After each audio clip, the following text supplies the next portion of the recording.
Ocupe o seu lugar. Que lugar, Camila, é esse? Lugar de quem foi redimido. Lugar de quem foi perdoado. Lugar de quem está disponível para ser amado. Lugar de quem pode receber o amor de Deus. Você não precisa minimizar a consequência dos seus erros para potencializar o poder do sangue de Jesus. Pelo contrário, quanto menos panos quentes você passar nos seus erros, suas negligências, seus fracassos, seus dilemas, mais evidente ficará a sua necessidade de perdão e a evidência da cobertura dos seus pecados. Porque a justificativa dos meus erros não conquista nada, mas a confissão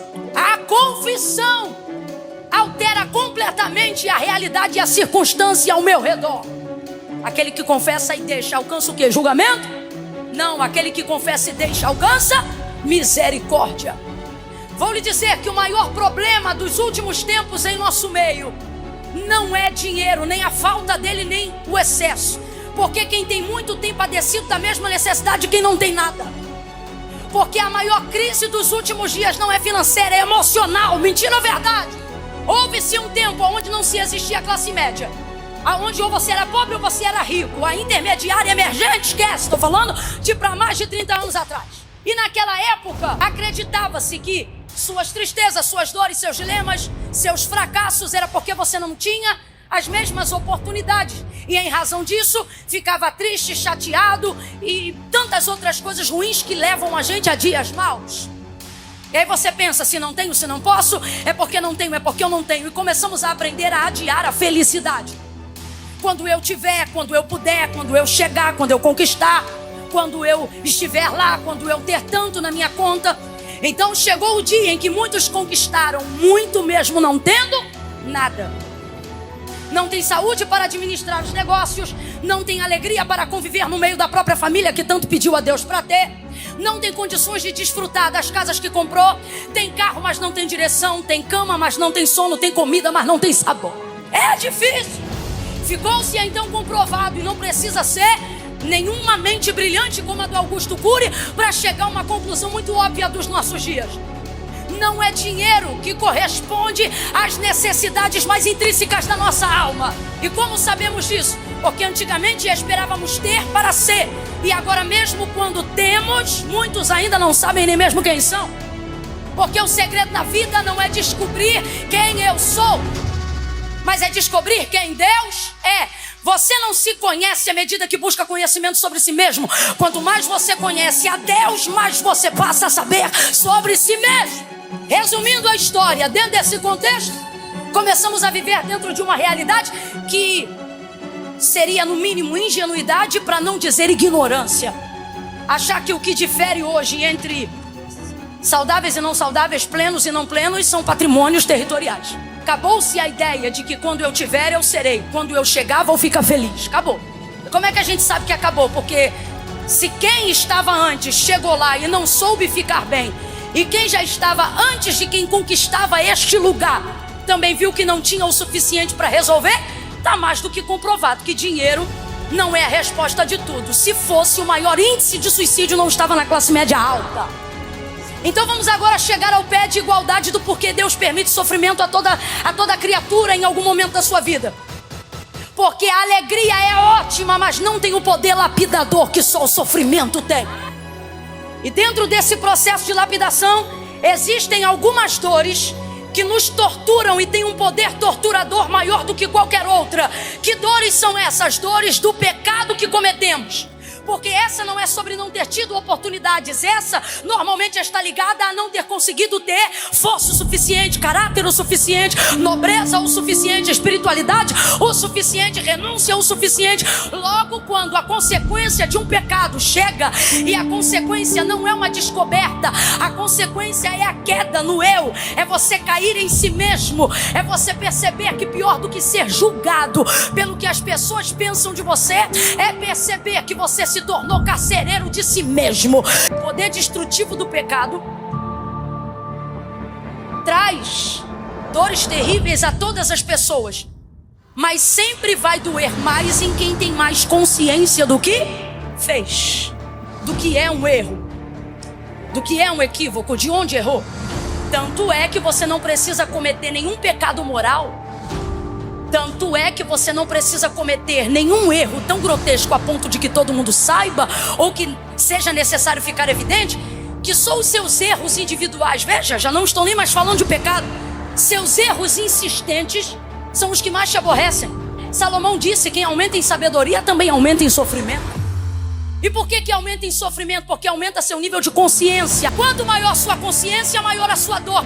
Mas eu não quero que pare de doer, porque se eu parar de sentir dor de tudo, perco o nível de consciência e de maturidade que estou tendo. É isso que vai polindo o meu caráter, a minha nobreza. É isso que vai polindo o meu templo. Esses erros já são suficientes para nos castigarem. A quem eu falo agora? A crentes que desejam ser puros, santos, mas que estão sendo castigados por ciclos repetitivos de erros, dos quais você diz: Jesus, me tira dessa negligência, me tira dessa falta de vida devocional. Jesus, me leva de volta para o lugar da oração. Então, quando você vai amadurecendo, te corrói a ideia de saber de que você poderia estar mais perto de Deus, mas não está. Não porque Deus não quer te entregar algo, não porque Deus não quer estar com você, mas porque você tem sido cada dia mais ineficiente, cada dia mais incapaz. No início você era tão dedicado. No início o seu maior pecado era a vaidade da sua própria santidade. De tanto que você queria se santificar, dê o nome que quiser: cansaço, burnout, exaustão, esgotamento, depressão. Sempre vai ter um nome. O problema é que, independente da causa, não muda o efeito. Qual? Estar triste por não me sentir mais tão próximo quanto antes, e automaticamente tão amado quanto antes, tão perdoado quanto antes, tão crente quanto antes, tão cheio quanto antes. E a maturidade que você adquiriu nesse período de sofrimento, cansaço, exaustão, erro, seja lá o que for, não rouba de você a necessidade de continuar tentando. Porque quem já foi àquele lugar pode até não estar nele, mas não fica em paz para ficar distante dele. Interessante que o seu medo não é do escuro, não é do diabo. Seu medo, de um tempo para cá, é de até quando Deus vai tolerar esse seu comportamento. Até quando a paciência de Deus vai se estender com você.